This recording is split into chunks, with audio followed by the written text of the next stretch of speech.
Bismillahirrahmanirrahim. Assalamualaikum warahmatullahi wabarakatuh. Perkenalkan, nama saya Fabian Rabani Hakim. NIM saya 4151821167. Saya dari Universitas Mercu Buana, jurusan Teknik Informatika. Di video kali ini, saya ingin menjawab pertanyaan-pertanyaan yang ada di tugas besar 1 Deep Learning. Baiklah, mari kita mulai.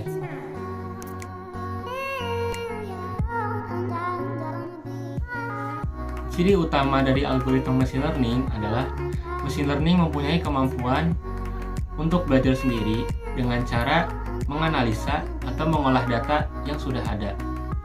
Machine learning mempunyai metode pembelajaran sebagai berikut.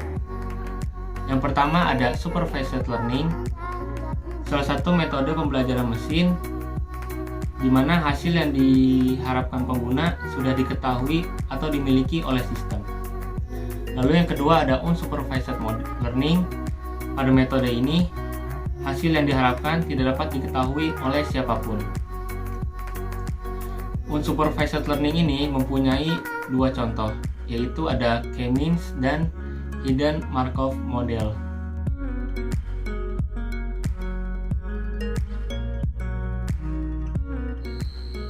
Yang mempengaruhi kinerja model machine learning adalah yang pertama, pemilihan model yang ditraining untuk melakukan pemetaan dari data ke label.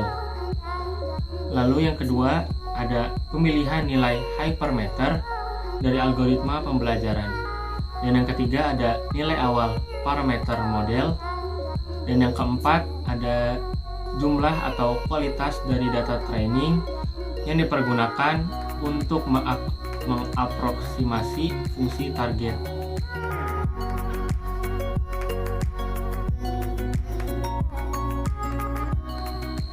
Definisi dari supervised dan unsupervised learning, yaitu supervised learning merupakan metode pembelajaran yang bertujuan untuk memprediksi variabel target sebuah data baru berdasarkan model yang telah di-training menggunakan himpunan data berlabel.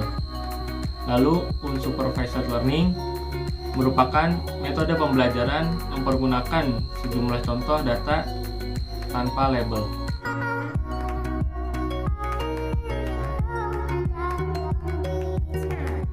Reinforcement learning adalah metode pembelajaran yang didasarkan pada pemberian penghargaan terhadap keputusan yang diinginkan atau pemberian penalti terhadap keputusan yang tidak diinginkan.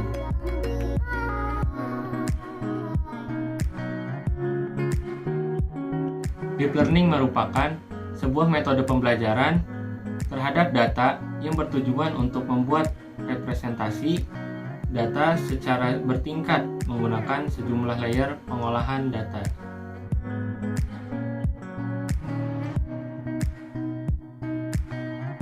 Perbedaan pokok model deep learning dan machine learning sebagai berikut.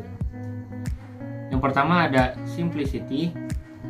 Data yang dipergunakan untuk sebagai input proses pembelajaran tidak membutuhkan proses rekayasa fitur sebelumnya, misalnya ekstraksi fitur. Lalu yang kedua ada scalability. Proses pembelajaran model deep learning memungkinkan implementasi secara paralel, sehingga bisa memanfaatkan kapasitas Graphic Processing Units (GPU) atau Tensor Processing Units (TPUs). Selain itu, algoritma pembelajaran yang bersifat iteratif menggunakan dataset berbagai volume bahkan berskala besar. Lalu yang ketiga ada versatility atau adaptability. Proses pembelajaran model deep learning tidak selalu harus dilakukan dari awal. Sebuah model deep learning, hasil pembelajaran dapat di-training kembali menggunakan data training yang baru. Hal ini menjadikan model deep learning sebuah model yang mampu untuk terus-menerus melakukan pembelajaran secara online.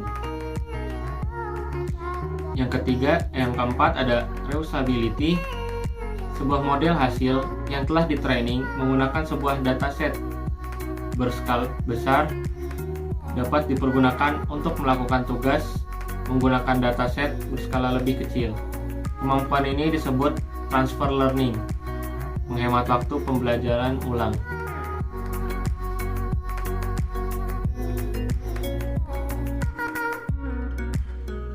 Single perceptron hanya terdiri dari sebuah neuron. Secara sistematis, terdapat fitur vektor X yang menjadi input bagi neutron tersebut. Fitur vektor mempresentasikan suatu data point, event, atau intents. Neuron akan memproses input X melalui perhitungan jumlah, perkalian, atau nilai input, dan Snipes weight yang dilewatkan pada fungsi nonlinear. Pada training yang dioptimasi adalah nilai Snipes weight, learning parameter, output dari neuron adalah hasil fungsi aktivasi dari perhitungan jumlah perkalian antara nilai input dan Snipes weight.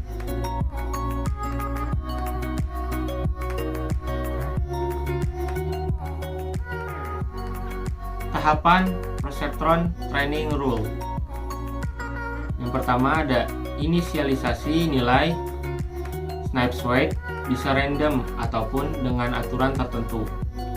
Untuk heuristik, aturan inisiasi ada baiknya membaca buku referensi. Yang kedua, lewatkan input pada neuron, kemudian kita akan mendapatkan nilai output. Kegiatan ini disebut feed forward.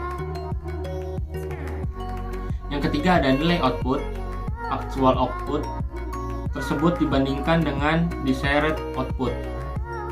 Yang keempat, apabila nilai output sesuai dengan desired output, tidak perlu mengubah apa-apa. Dan yang kelima, apabila nilai output tidak sesuai dengan desired output, hitung nilai error atau loss. Kemudian, lakukan perubahan terhadap learning parameter Snipes weight.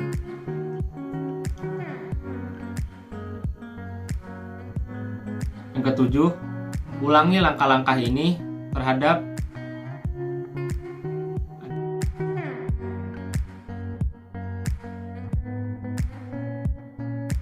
Bayesian probability merupakan suatu dari cabang teori statistik matematik yang memungkinkan kita untuk membuat satu model ketidakpastian dari suatu kejadian yang terjadi dengan menggabungkan pengetahuan umum dengan fakta dari hasil pengamatan. Likelihood dalam Bayesian probability mendeskripsikan peluang data untuk asumsi atau pengetahuan tentang X yang berubah-ubah, dalam kurung X sebagai parameter yang dapat diatur.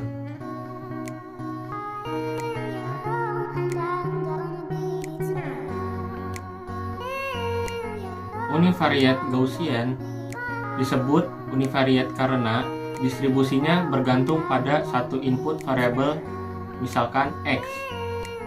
Lalu multivariate Gaussian, distribusi Gaussian yang bergantung pada lebih dari satu random variabel.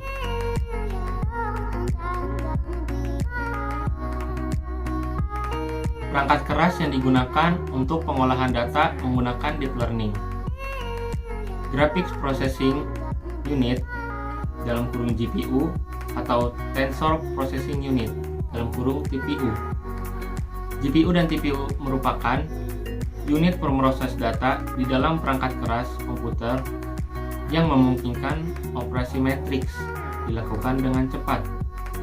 Dengan mempresentasikan pengolahan data ke dalam operasi matriks, maka algoritma pembelajaran model deep learning dapat memanfaatkan daya komputasi yang tinggi dari GPU atau TPU, sehingga memungkinkan percepatan waktu proses pembelajaran model deep learning dengan jumlah parameter model yang besar.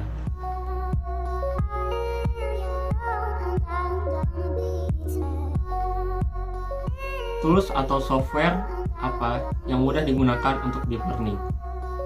Yang pertama ada TensorFlow, dan yang kedua ada RapidMiner, dan yang ketiga ada Microsoft Cognitive Toolkit.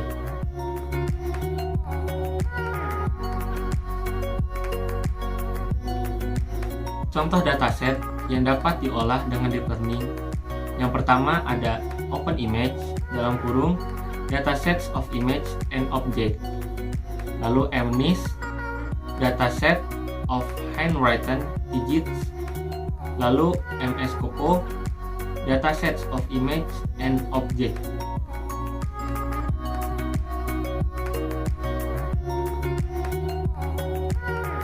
Activation function adalah sebuah titik yang ditambahkan di akhir output dari setiap jaringan syaraf.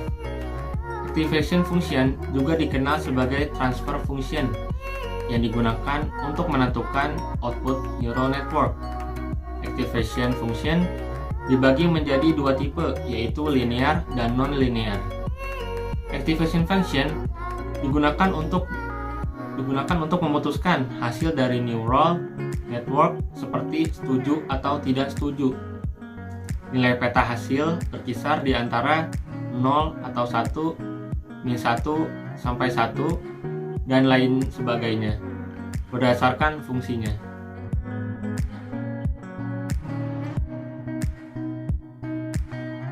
Fungsi objektif merupakan fungsi linear dan batasan-batasan pertidaksamaan linear yang memiliki himpunan penyelesaian. Himpunan penyelesaian yang ada merupakan titik-titik dalam diagram Cartesius yang jika koordinatnya disubstitusikan ke dalam fungsi linear dapat memenuhi persyaratan yang ditentukan.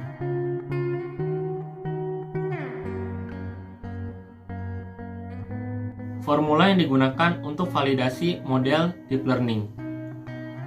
Ada dua teknik yang familiar digunakan untuk memvalidasi model deep learning. Yang pertama ada speed validation,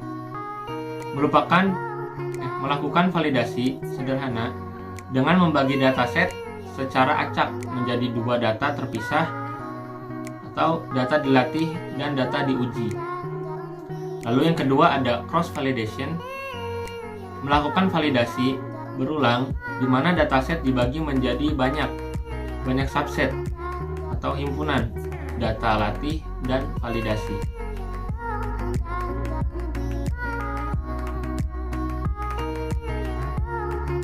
Tujuan dari pembelajaran training pada pemrosesan data adalah salah satu tujuan data di training, yaitu kita mampu merumuskan tujuan serta bentuk pengolahan data tersebut. Tujuannya untuk memenuhi segala unsur.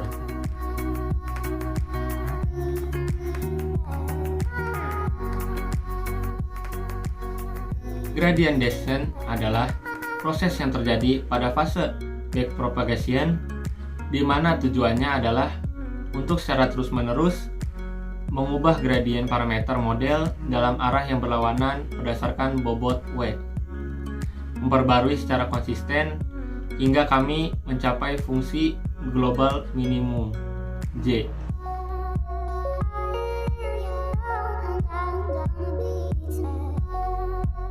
Lokal minima adalah nilai terbesar dan terkecil dari fungsi, baik dalam kisaran tertentu atau di seluruh domain dari fungsi.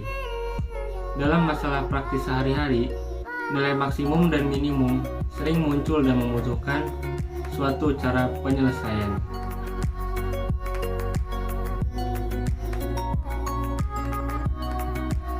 Gradien merupakan nilai kemiringan atau kecondongan suatu garis yang membandingkan antara komponen Y, ordinat, dan komponen X, absis. Gradien di sini merupakan nilai kemiringan suatu fungsi, yaitu tingkat perubahan parameter terhadap jumlah parameter lain. Secara matematis, gradien dapat digambarkan sebagai turunan parsial dari serangkaian parameter terhadap inputnya. Semakin banyak gradien, maka semakin curam lerengnya.